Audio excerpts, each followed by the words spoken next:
Hai guys, welcome back to my another video, another content. So hari ni aku share experience aku berbalik ke korang nak buka studio foto di Malaysia. Untuk pengetahuan korang, aku memang dah buka studio daripada 2019 sehingga 2026.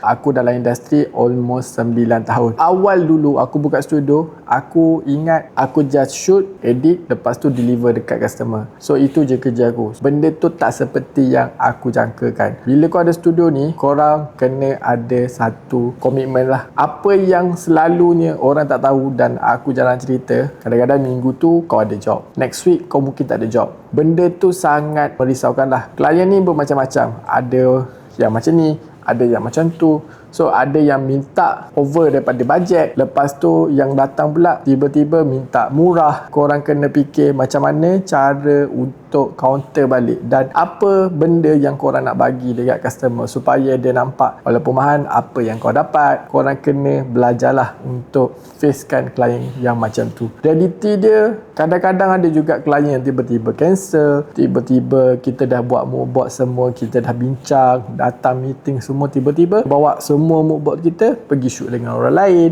Aku dah tahu apa yang aku nak kena buat. Dari segi income kan, macam mana sale masuk, orang nampak senang, klik dapat duit. Sebenarnya benda tu dalam bisnes ni dia tak adalah sepanjang masanya kau akan naik je ataupun sepanjang masa kau akan ada job je sepanjang masa. Tak juga. Awalannya bila kau buka studio pun kau nak masuk ke office tu pun sendiri, macam-macam kau kena sediakan. So korang kena invest, berharap investment korang tu berjaya. Tak ada investment yang macam tu, so korang akan start lah kat situ. Korang akan mungkin studio korang akan lingkup.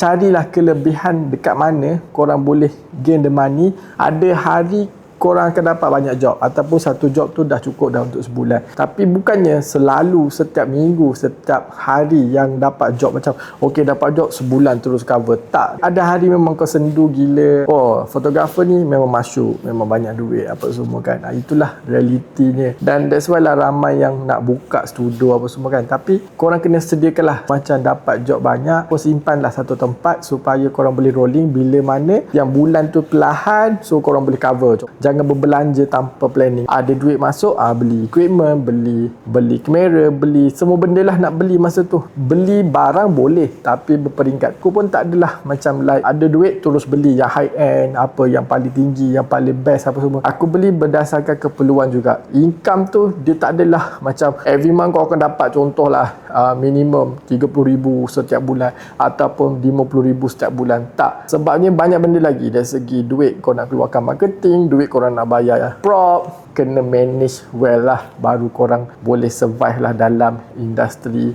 studio foto dekat Malaysia ni. Cabaran sebenarnya kan, macam aku fokus kepada fashion muslimah sebab Malaysia ni ramai muslim, sikit tu lagi besar. That's why lah aku pergi ke muslimah punya market dan aku rasa benda tu make sense lah, dia akan dapat daily. Macam mana korang nak make expectation dia tu sampai bila dia datang shoot dengan korang. Korang perlu buat satu task tapi dengan bajet yang diberikan. That one korang kena fikirlah macam mana untuk olah bagi nampak yang korang boleh buat that thing. Itu apa yang aku buat lah. Lepas tu lagi satu, korang kena keep bernetworking lah. Tak kisahlah cara networking macam mana, korang kena buat marketing, PR yang bagus, sama ada dengan model, dengan makeup artist ataupun dengan klien. Dengan PR yang bagus je, orang akan recommend korang. So dia dah jadi macam marketing bergerak lah. Untuk kau kekal relevan, kau kena memenuhi expectation customer. Sebabnya customer tu yang bayar. Kita boleh suggest idea apa semua kan,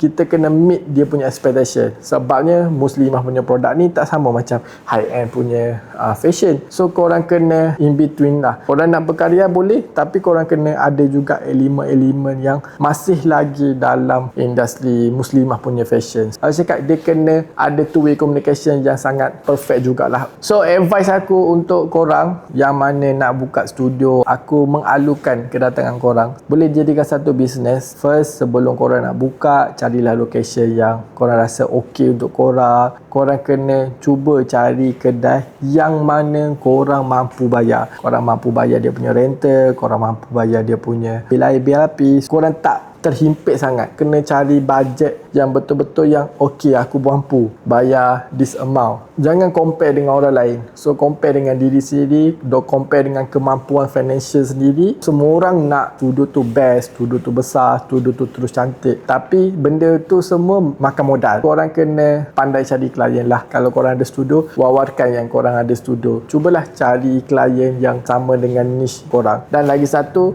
konsisten lah dari segi upload gambar, dari segi upload video, buat behind the scene ke apa semua. Kalau korang ada modal, ada duit, boleh buat marketing, teruskan buat marketing. So korang rasa berbaloi ke buka studio dekat Malaysia ni? Jangan lupa korang komen lah dekat bawah. Sepanjang aku 9 tahun dalam industri, Alhamdulillah aku masih lagi relevant, dan aku akan cuba untuk still relevant, dan aku akan cuba juga scale up dan masuk dalam niche-niche yang berbeza lah. Okay guys, so itu je untuk this video. Aku harap this video boleh memberi manfaat lah untuk korang. See you next video, next content. Assalamualaikum.